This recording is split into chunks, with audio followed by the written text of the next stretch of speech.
Hey everyone, let's start for this first episode of Meet at the Junction. And today I'm pleased to be accompanied by Guy from OpenOcean. So, hi Guy, how are you doing? Thanks, dude. It's good. It's good. Yeah, it's an awesome time that we're making this. It's a delight to chat. I know we've been working together for a while, but I'm always delighted to talk about my journey in the space, talk about OpenOcean, what we're doing, and everything and all the above. So, thank you very much for the invite. Yeah, pleasure to be here, man.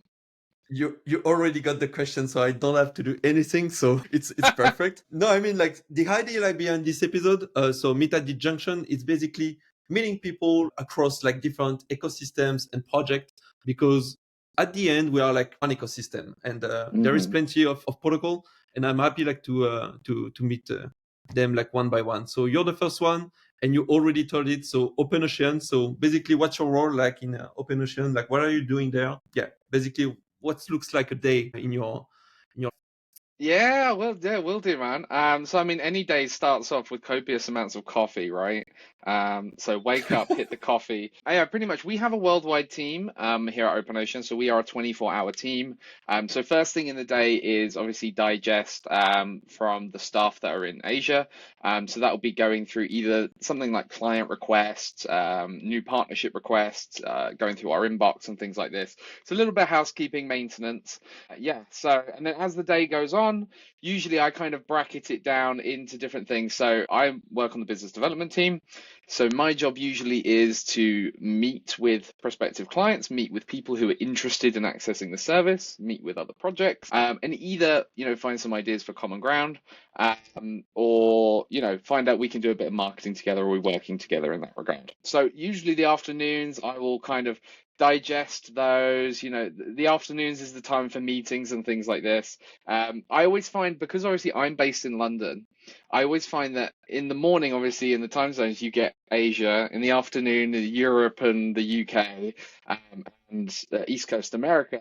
And then, like, when you're getting past 6 p.m., 7 p.m., 8 p.m. in the evening, that's when the West Coast comes alive and they start coming online and we start having those calls. So, I feel really lucky being in such a good time zone.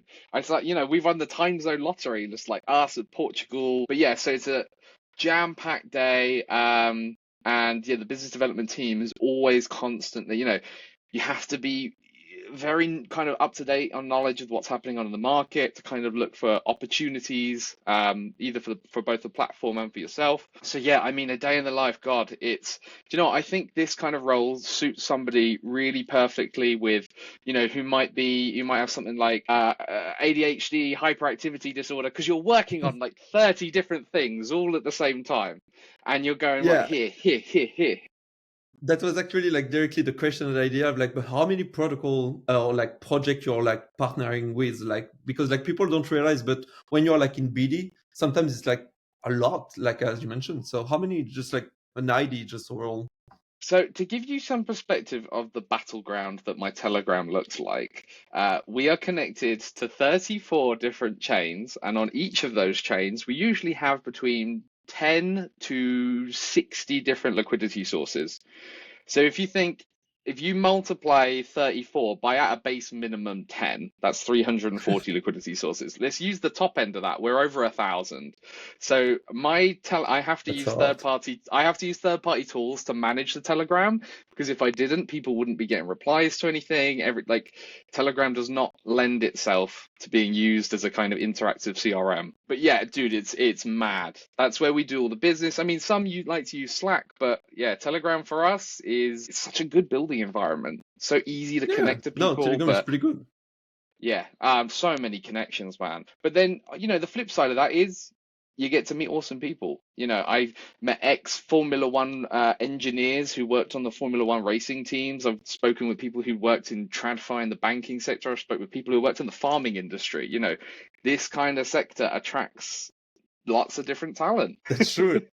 We're coming from like a lot of like different things, and we are here actually like to know more about yourself, because like okay, so OpenOcean connected to 35 chain or something like that, a lot of like protocols and liquidity directly like into all of them. So for me, it looks like already quite complex. So how you will like barely just like say to, I don't know, like going into like a dinner, like with your friend, like they are non-crypto people potentially, or just like your family. So how do you just like introduce yourself, or just like, hey, I'm Guy, I'm doing like, how would they like just like understand like this? No, that's exactly. I mean, usually that silence is when I've explained what I do, and everyone is like, "Yeah, so I work on the business development team for a decentralized exchange aggregator." And then there's like crickets in the room. Usually, I can try and prompt a couple follow-up questions. Basically, the easiest way for me to kind of get traditional Web 2 people into kind of understanding what we do on a daily basis is by using Web 2 terms. So I will say things like, "Hey, I'm a partnership manager, but I also overlap into like sales and growth." Whereas we all know in Web3 space, a business development kind of encompasses a bit of marketing, a bit of sales, a bit of growth, kind of everything and all the above, including networking. But you kind of have to break it down into, I don't want to say simplistic terms because, like I say, they're on the same level as us. Intelligence wise, that would be offensive. But what I want to say is because we have so many complex terms and like terminology and things like this that we use in the space, it's very easy to get people lost in a sea of buzzwords. So I just kind of break it down and Yeah. I say, I oversee management, I oversee partnerships, growth. If a new project wants to use our services, usually they'll come and speak to me or they'll come and speak to my colleague Alex. But then we're also in charge of like sort of vision and strategy for the project, where we look to launch our services next, what kind of services we're going to launch, and what the environment we're launching them in looks like. So, we have, like I Mhm. said, we have a key role to play in strategy marketing. And, you can even loop that into community management as well, because overall, our direction for the platform affects the community, affects the network, and has, like I say, a ripple effect. You throw a stone into the pond, it's not just the immediate effects that you see, it's everything that comes after that. So if we have a hand in like shaping our community and being part of that, we can kind of help curate what we want to see from our community, maybe later on this year or into 2026. Okay, that's a lot. Like, okay, so you mentioned like all of these like things around like the liquidity you're like managing. It's not directly you, like you're implementing them. So kind of like an integrator, aggregator of like liquidity across like all these chains. So basically, like your goal, like at OpenOcean, is basically just like to solve this problem of like fragmented liquidity, unify them into like a single API and into like a front end, right? What's like That's correct. the things you're like going to solve? So like in Specifically this 2020. part? Yeah, specifically that part. So what we try and solve is individual users going to one particular DEX and trying to just trade on that particular DEX. What we want to do Hmm. is democratize DEX access. So if it's more efficient for us to route half of your swap to DEX A, half of your swap to DEX B, not only are we providing more volume to two different platforms, we're utilizing two different liquidity pools. We're also helping to create a better environment for the trader as he gets that trade at the absolute best price possible. And then obviously you can just kind of multiply that on and on. If a user wants to go and do 100 ETH trade, we might split that down into 6 different dexes. So rather than say one dex getting all that singular volume, we're splitting that out to the important dexes on that particular chain. So I always Okay, use so the basically comparison. it's the algorithm that you created like behind that just like see, okay, like if we split like this amount like in this DEX into like this token potentially, it will have like a better price and less Hmm. slippage or something like that. That's it. Yeah. So for Okay. every single quote, i.e., when you load up two tokens, we generate thousands of routes. We say, hey, what if we go to, I'm just going to pick out some names off the top of my head. What if we go to Trader Joe and then loop to like a Uniswap and things like this? Yeah. And so what I'm saying is by having the various different hops in there, we can increase the efficiency potential of that user's transaction. It's better for everybody and it's better for the network. I always use the example of for Web2 people, if I'm going to go and buy car insurance, I don't just go find the first provider and buy the car insurance, right? I'm going to shop around and look for different providers. It's the same thing with an aggregator. We do the searching for the users. So they just type in the trade they want. We're going to compare every single route possible that we've got, and we're just going to give you the best option because people don't care whether they're trading on DEX A, DEX B, DEX C. They just want to get the best return for their input, and that's what we're about. Okay. I do have like still a question because if I'm not misunderstanding, there is like OpenOcean like DEX, like so the interface, And there is the API. So basically like more like the B2B side. Like for example, with the one we use like at Junction to aggregate like this part as well. So what is like the main business like on your side? Is it like the B2B part? So having like people like us implementing it, or basically just like the volume you made like on the interface itself? That a fantastic question. So when we initially launched, we were intending to be front end facing, i.e., the main intention for OpenOcean was users to come to our website to use the platform, and that was it. The API was an afterthought. We wanted to have that available, so on and so forth. Now, and the ratio was 95% volume on the front end, 5% on the back end. That model is completely flipped on its head now. We are doing more than 90% of the volume is via the backend API, and less than 10% comes via the front end. That's only because obviously our product is great, but with getting people onto the front end, it can be sometimes a marketing or a knowledge issue.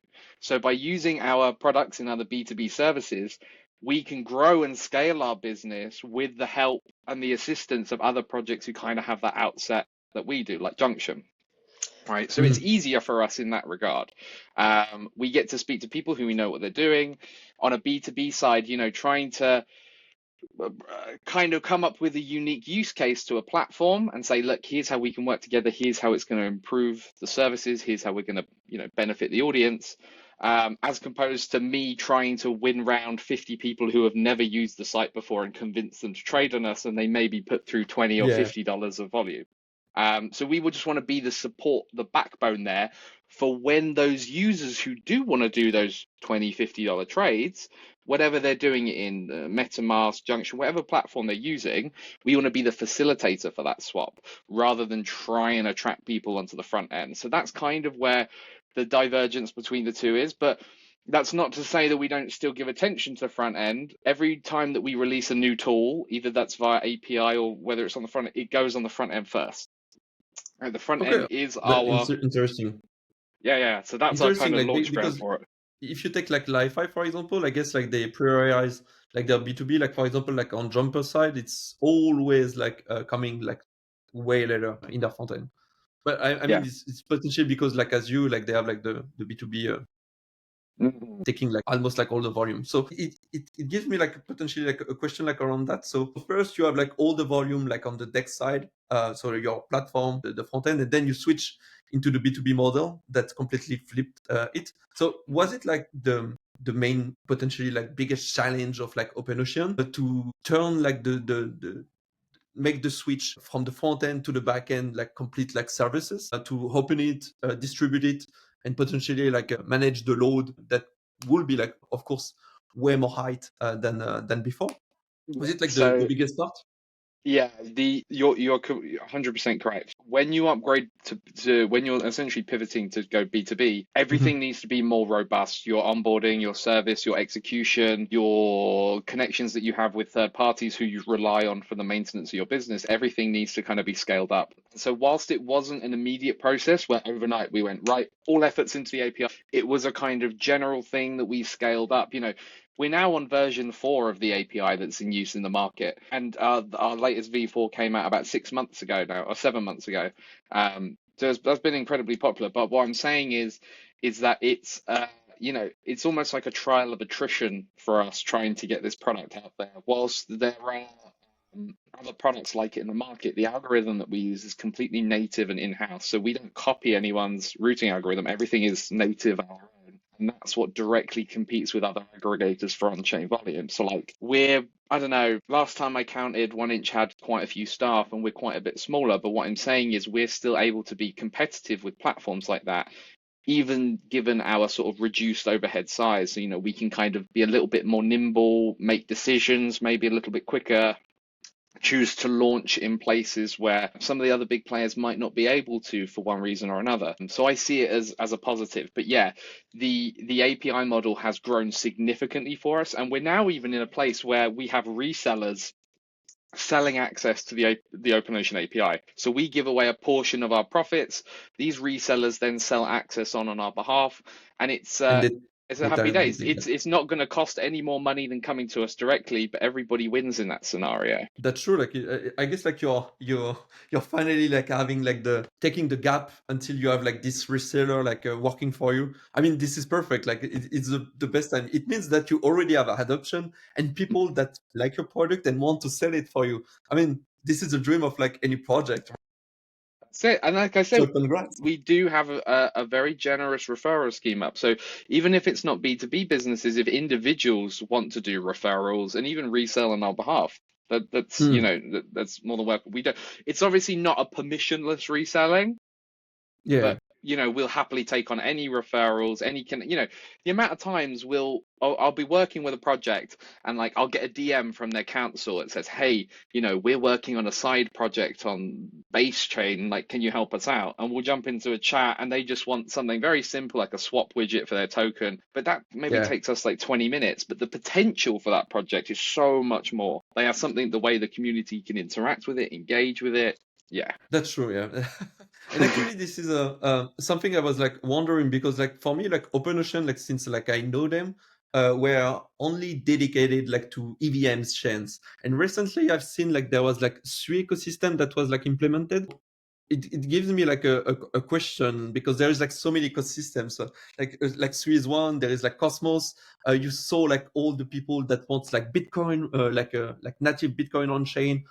So there is like protocol like Torchain. Yeah, there's Chainflip that just came and just like grabbing the market.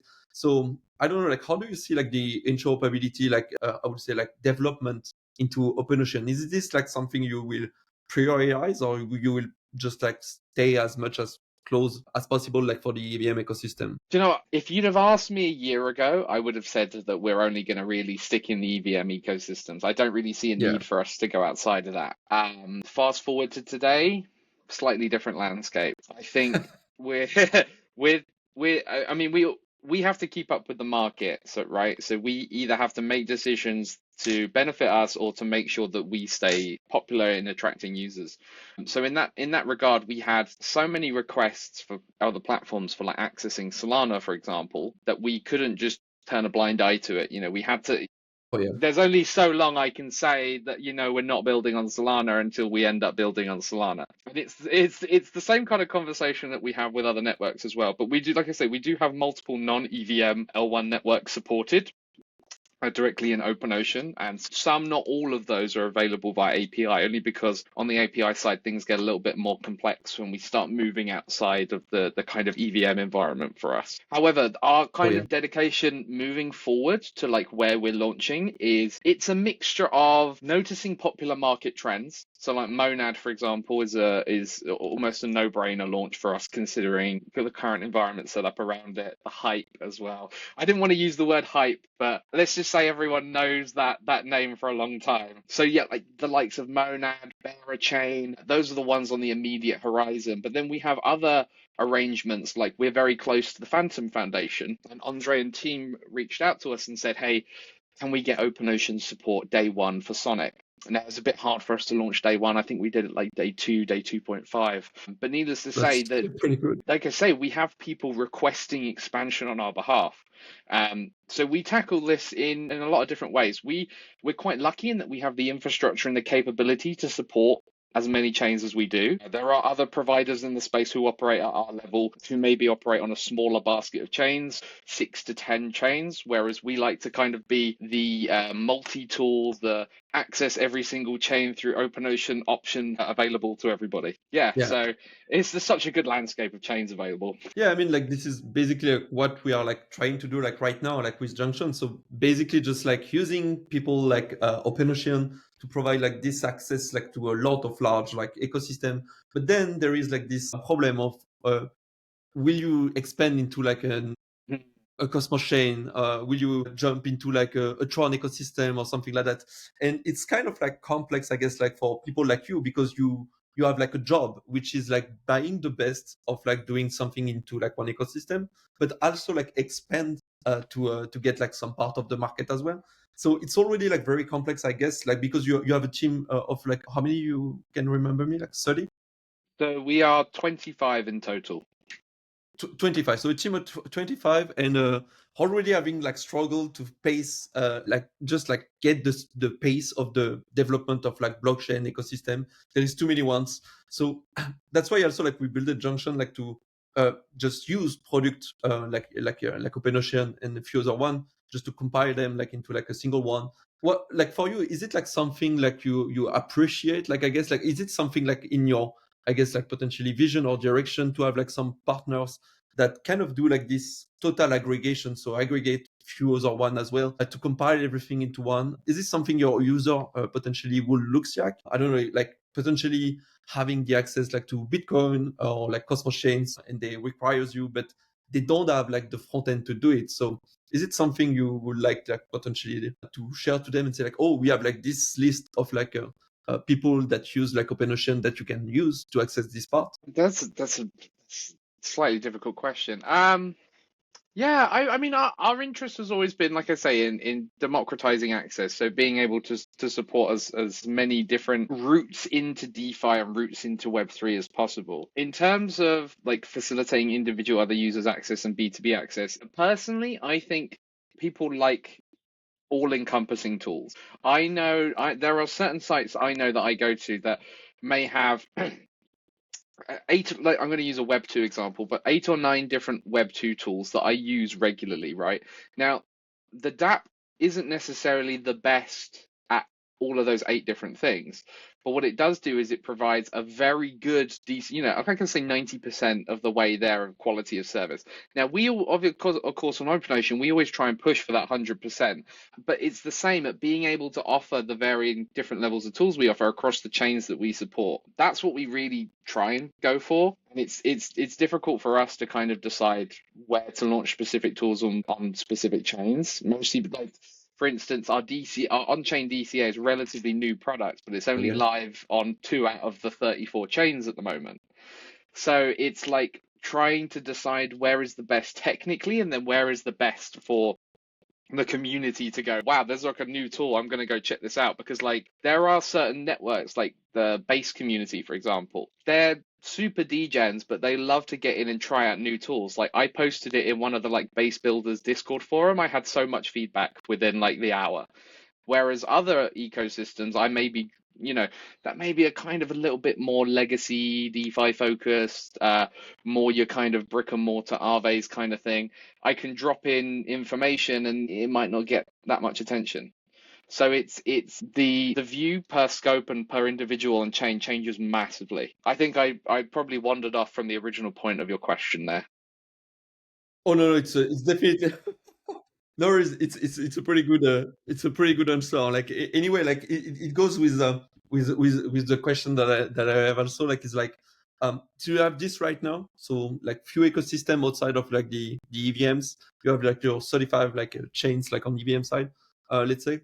How do you see yourself like in, I don't know, like end of the year? Do you have like goals like specifically in terms of growth? Is it like we need more chain like non-EVM or EVM support, or just like focusing on the product that you have right now? So potentially like the DCA feature that you mentioned just before, making it like adapted like to all the chain that you already support, or just like having more chain? Or what is like the real goal of like OpenOcean? Yeah, so it's a big picture thing. So we're planning at the moment we're planning as far out as the next 5 years, but in the immediate, we're planning tool releases, chain releases for the next sort of year and a half, 2 years. Five So years. yeah, I mean, when I say 5 years, it's like if X is going to happen, will X happen? This is what the market will be like. But we don't know Yes, this place moves too fast. such a rapid pace. Like, who knows? It could look completely different by the end of next year.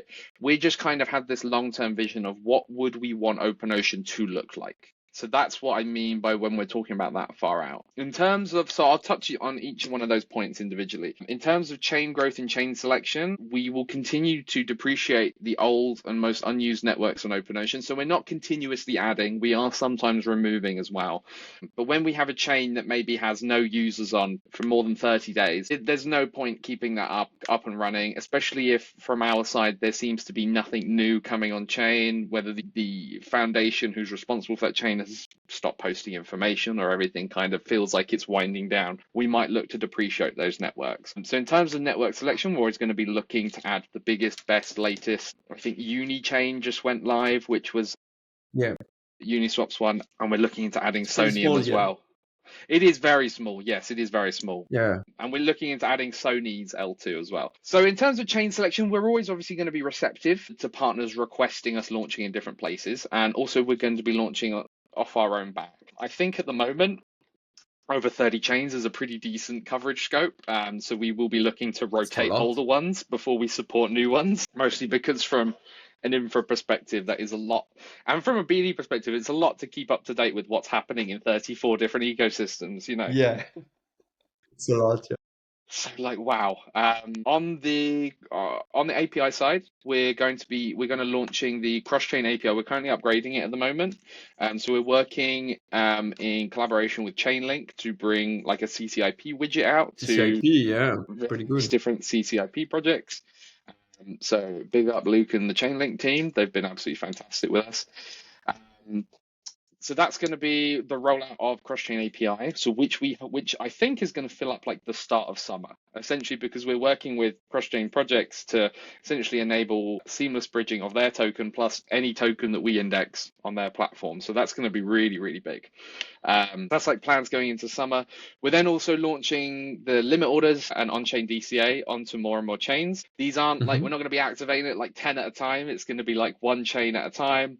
We'll test it, we'll do extensive testing, it will launch in stealth and then it will roll live. So more and more sort of integration of the dApps that we already have live into all the networks that we support. And then lastly, I can't go too much into this because obviously I'm aware that some of our competition may very well be listening into this call. So hi guys, hiya.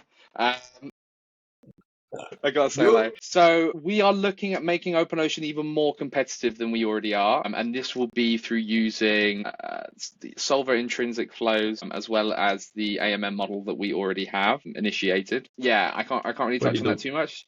Yeah, and then obviously just like we don't say everything. Like you need some secret. No, that's what I mean. We've mentioned it before, but obviously not. I haven't fleshed it out too much in detail. But yeah, so we're going to be looking at strengthening up the services we already offer over the summer, and we have some new exciting partners coming on board. Bridging has always been one of our biggest verticals in terms of like partnership, and so we have a couple new partners coming on in that space. Some of which names you've probably already mentioned on this call. So exciting times for that. And yeah, it's one of the platforms where we can't.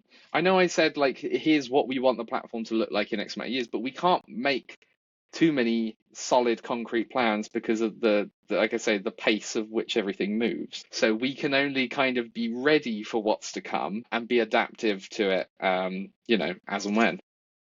That's a pretty good answer. I really think like you have like the good mindset to keep this going. So congrats. But I want like to potentially a bit like calm down because there was like so many things like for people like I know like we are used to work a lot, have like this many chains and topics to see like together like every day. But I do have a question because one thing that I just like wonder is like how people just like manage to keep up like in terms like of longevity in this ecosystem because like sometimes like it's been like 2-3 years you're just like developing like 20 hours a day or something like that and people are still alive. So I'm just like wondering like what's your like kind of like hobby or passion just like outside of this just like to keep out the stress. Like I see a guitar like in the background, so is this like potentially your kind of like freedom hobby?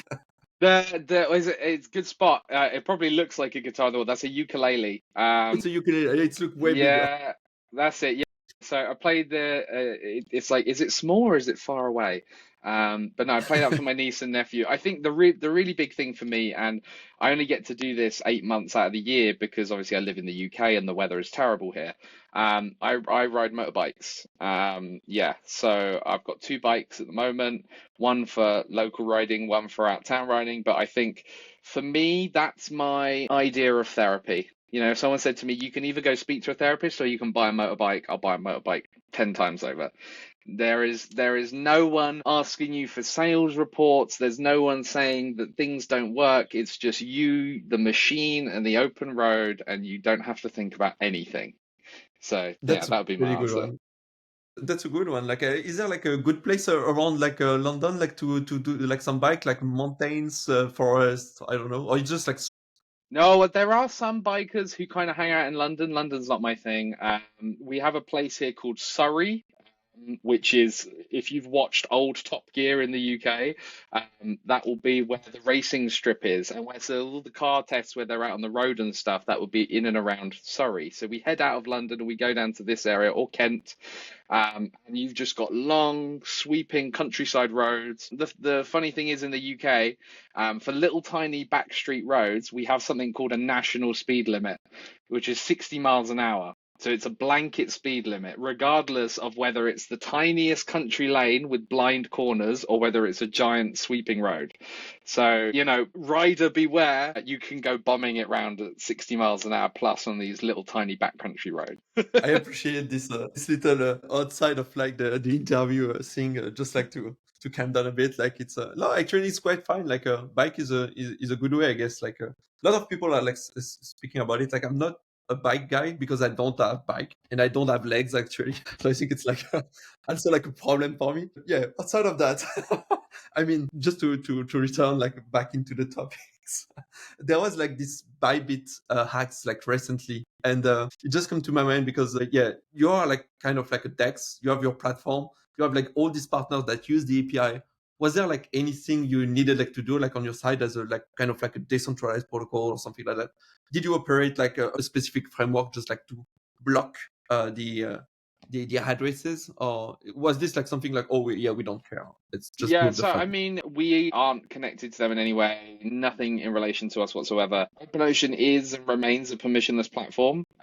So we didn't go to enact any blocks on any specific wallets or anything like this. One thing that we did do, however, was I was aware that the Bybit hack was actually an issue related to Safe, Yeah. a Genosis Safe protocol. So I did reach out to the Safe team just to kind of check and say, look, I know that we are completely detached from this every which way. However, is there anything that we can do either from a kind of connection side? B, is there anything we need to do on a technical side? I'm aware, you know, I feel like asking such a dumb question, but I just want to make sure, obviously as a non-developer, that we are again completely isolated. But it was just kind of saying like, hey, is there anything we could do? Any optics you want us to provide? Any on-chain data that we can help you guys provide? Obviously, we received a list of wallet addresses, so we were monitoring wallet addresses, but we weren't actively forbidding any from trading on the platform. And none of those transition funds, I believe, came through us. So all cushy here. But no, one thing I Mm. always do is anytime I hear about like a hack or something like this, I always just reach out and just be like, look, we're here.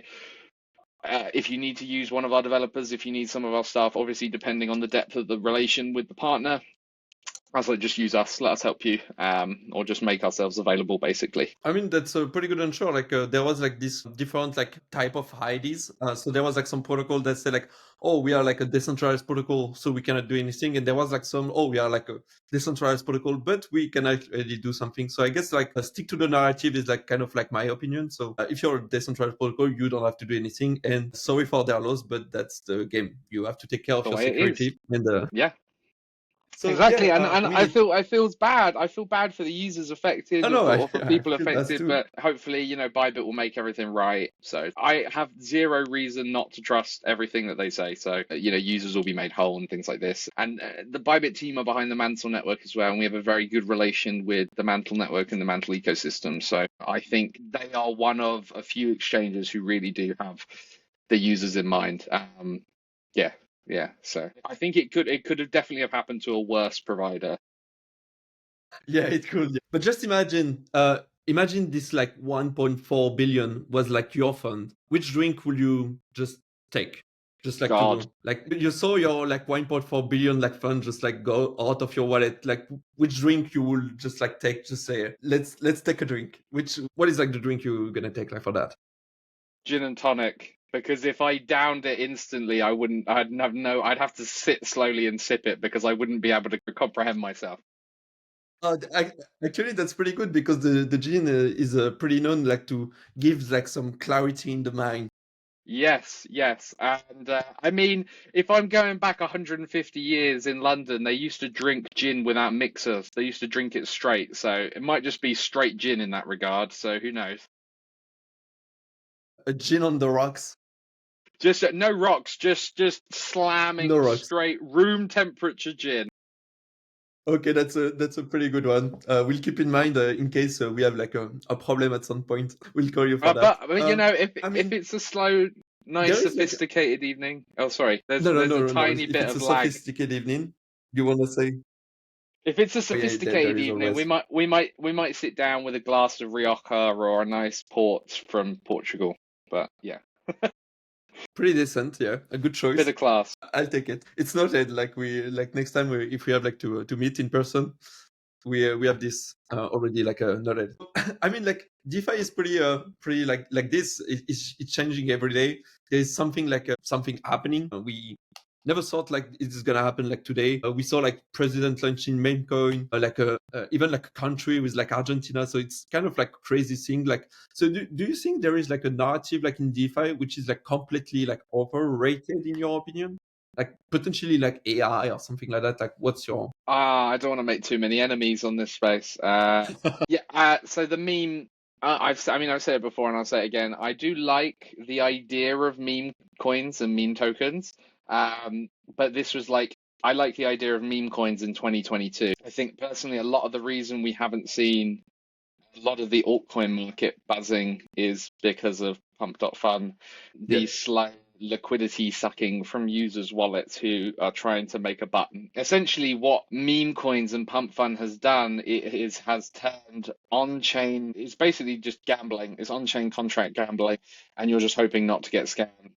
The only problem is, at least in the casino, you have a 48% chance to win, whereas on pump.fun, it's like 1% or something. The potential for making more is there, sure, but but I digress. Meme coins can be a very good way to keep communities very tight.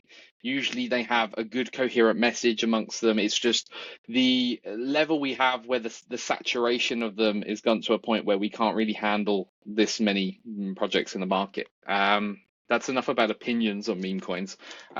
That's probably the one I would say is the industry I like the least. I'm sure if I made $12 million from meme coins, I would say they're the best thing on the world.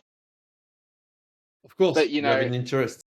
exactly. But no, I'm actually quite excited for the AI sector. I'm obviously aware it's a little bit of a kind of market boon and people releasing different AI projects to kind of capitalize on the hype, but I really do think that is the next frontier for us, is GPT style DeFi interfaces. The only problem I see with a lot of the AI projects is obviously they are highly centralized on the deployer developer side. Oh So yeah.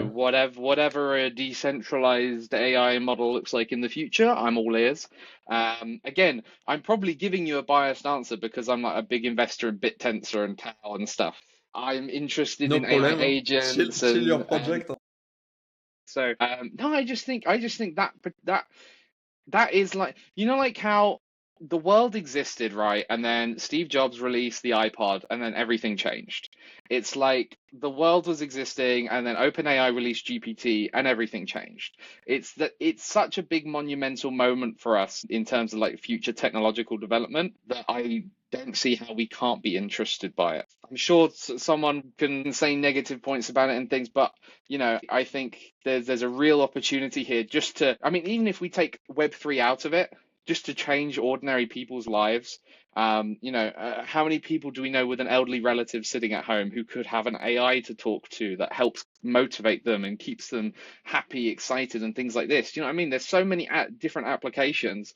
I think with the Web3 sector is just such a small subset of that. So I always get really excited to see what they're bringing specifically to Web3 in regards to AI development. But then also seeing the ways that it's applied in the traditional environment in the Web2 space. I'm just pretty sad you didn't say like the world change like once OpenOcean went hot. What is it? Sorry? I'm just pretty sad you didn't say like the world changed like the day like OpenOcean just like went hot. Well, it did. It did. It's just that we wanted to keep it more subdued, We didn't want Oh to yeah, rub okay, it in okay, I everyone see. else's faces. You see, those are the things. You got the iPod being released, you got OpenOcean releasing, and then ChatGPT. Those are the three Yeah, big of course, important like milestones. yeah, that's literally like what I did see like in my hand. So Exactly. pretty Yeah, yeah. dope. That's obviously what I meant to say, but yeah. Yeah, okay. No worries, no worries. Like it was better, like it was me to say it, like not yours. Like so, you weren't forced like to say that. No, I mean like okay, I do see perfectly like the things. So I just have many potentially like one or two last question, I guess.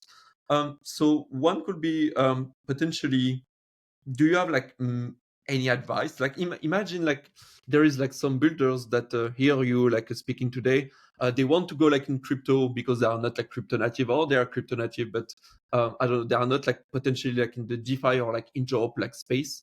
What would be like the advice you will like give them, like to work like, let's say like as a BD, because that's potentially that's your main role. So is there like any advice, like potentially things to follow, things to read, the tools you use like to manage your work? What would be like a good advice like to start working on this area? The first thing I would say is, as a non-developer in this space, if I can find a position and create bountiful rewards, then I would say 95% of other people have the ability to. No, working. I think a good way to working, if you're really passionate about wanting to work in business development, about wanting to create partnerships, foster engagement, things like this. One of the best things you need to be able to do is talk to people. You need to be having conversations with both people in and out the space, kind of get a view on how the space is viewed by those who aren't in it, but then also get an understanding of how we operate in this space. So a good route in for a non-developer might be something like a community ambassador, community support, working within a community to kind of foster a message that everyone's kind of on the same page. And it could be things like turning up to IRL events, turning up to conferences, representing the platform or the project, and just kind of being present. I think like I never intended to work in Web3. It was never on my roadmap. I kind of fell into this thing accidentally. I was offered a community manager spot after being an ambassador for quite a while. So I community managed, and then someone saw what I was doing there and asked me to go and work at another project. So I kind of said yes, and I managed to do both. And then kind of I just kept saying yes to things, and different doors opened. In terms of preparing yourself for the best effect, for the best kind of outcomes in this space, there are a few good things you can do. Um, there's a very, very, very, very old book called How to Win Friends and Influence People. I would always say if you are a bookworm, or you got things on podcasts, go give that a listen. Sales techniques are an often another very good thing, because often when you're talking to other people about the project, your underlying message is you want either them to take your services, you want to get your services in their hands, but then you also want to find out in the sort of partnership scope what we can do together to increase this. So it does overlap with marketing and sales a little bit more, but I would say there are a few extra tools that you can use to kind of boost the effectiveness. Number one is like NLP practices. Not a lot of people are familiar with what neuro-linguistic programming is, but it's a way of kind of being able to talk confidently, get your message across, but also bring people away to your way of understanding. Now, this is not like hypnotism or anything. It's like what a good estate agent would do, or what a good lawyer would do in order to get you to use their services. So you're selling yourself, and you're selling the platform as good as you can. Yeah. And then there are, I can't say off the top of my head, but there are multiple YouTubers who do. Oh my God, what's his name? I'm terrible. I can't remember his name. Anyway, it's there's an Asian bloke. He lives in America, and he constantly is focused on individuals running their own businesses, at how to onboard clients when clients say, I'm not paying for Yeah. that. Do you know who I'm talking about? He wears a beanie. I see the guy, like I'm not like used to know the name of people, but I see, because I think like I did have like some videos like show like in my YouTube channel, but the guy remind me something. He's very, very popular at doing this. But my point at the end of the day is that anyone can learn to work in this space, or to be a BD in this space. Yeah. It's the extra skills that you pick up along the way that either help you make friends, help you make connections, that then lead to more opportunities. Some of our biggest deployments on OpenOcean, we wouldn't have had if I hadn't have like been in Istanbul, for example. Went to Istanbul, met with a project, they introduced another project, they happened to be absolutely huge. We worked with them, and we're now one of their core supporters and core drivers of volume. So being in this space is just about being adaptable, friendly, personable. Specifically, if you're in BD, if you're a heavy drinker or a heavy smoker, that helps as well. I say that I say that with a straight face. It's partly true, but yeah, no, I don't think there is another vertical of this space that is as opening as BD can be. And you are at the, like I say, you are at the forefront with the founders, with like the COOs, with the CTOs in making decisions about where the company is going, and you're like the kind of the foot soldier of that in that regard. Yeah, you're kind of like it was basically the same like I saw like from like DevRel or like business developer or whatever. It's kind of like you're the face of the company, so you have to be quite confident. You have to be visible, and you have like to be very friendly. So yeah, as you say, like potentially a good smoker or good good drinker. So Exactly. someone like Well, very social. I say that because, like, you may like kind of a side story. If you're at a conference and let's say there's a team that you want to talk to, but like you can't get through to one person because he's always got minders on him or like they're so busy or something. Like if you notice them outside in the smoking area, you just kind of walk outside. Now, I don't know if you smoke or vape or nothing, but you know, light up a cigarette or have a vape, and you can have a one-on-one chat with Yeah, VIPs that way. So it's you know, people are just like heavy drinkers, heavy smokers, yeah, but most of the time, if you go to a conference, like in the evenings, you'll just be people will be throwing drinks at you, and you're in your head trying to organize your client flow. Like, who do I need to speak to? Who do I need? And they're like, have some more drinks, come on. And you're just like, no, I need to work. I'm here for work. I need to make connections. that's true. So that's why I saw like if you're a good drinker, you can just be okay even with when That's you're when it. drinking and just like manage I mean like I did that like for a few years and I can understand like it works pretty well. I guess there's like some two type of people, the one that goes like very early like home and the one that you can manage like I guess like a bit later, which means that you need this two type of like version of yourself to adapt to the client, which is pretty good I guess. Like it's basically your job like Yeah, I it's mean just like it's about being adaptable. That's all. If you can, if you're kind of one of these people who kind of likes things set in particular ways, and you don't like unplanned things happening, you know, working with something where, I made the comment earlier about you just constantly having things pop up all day long. You need to do this. You need to do that. You need to do this. If you are able to apply yourself to that kind of work environment, then this is a piece of cake. You know, it's knowledge can come later. It's the confidence, the dedication, the wanting to kind of succeed and the individual drive. Like we can always fill gaps in knowledge. That's not an issue. You know, I can spend an afternoon and pretty much have someone up to speed on how a DEX works, for example. But that's not saying there's other information that builds around that. That's like the surface information they would need to know. That's a pretty good resume of the job, I guess. Like, so if everyone like listening here wanna just like do like doing like BD across like 400 like channels every day and just like enjoying it because you're gonna have like some fun time. Well, I guess like you have like all the things to just like start your journey and potentially join OpenOcean. Are you looking for some people?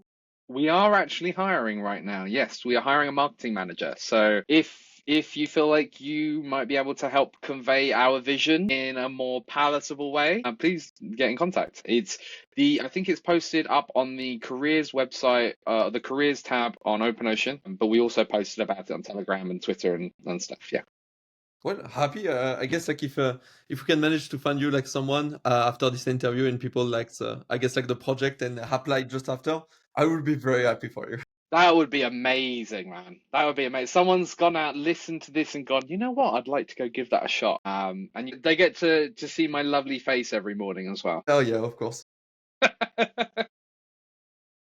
So I think we've gone like through all the questions. So thank you, Guy, like for your time. Like thank you for being like very, I guess like with the smile like every time and just like speaking about like your complete journey. It was like pretty good. I learned No like many problem, man. things. So No thank you problem, very dude. much for joining. And a last Like I one say, maybe. yeah, absolutely. Like, please, I'd love to come back at some point in the future and kind of show off the stuff that we worked for this year. But also, if anyone, like, we are a 24-hour team, so if anyone wants to talk anything about either any of the services, what we cover, what we offer, or who we're connected with, Telegram, Discord, you know how to get in contact with us. We're there all the time. So, yeah.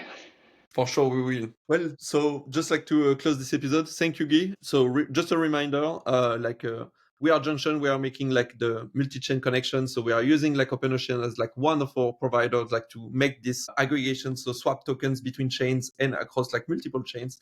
and OpenOcean with Guy, the business manager, I would say, like of the team. So basically, OpenOcean is trying to connect multiple chains between them. So they are not only EVM right now; they also have like a few different like non-EVM chains, like Sui and Solana, and they are like trying to expand like even more this year with some like new features like DCA. So please check them out, and I guess like see you for the next episode, and see you, Guy. Absolutely, dude. Might be my pleasure. And yeah, let's meet up this time later on this year for a drink. Yeah, for sure. See you later, dude.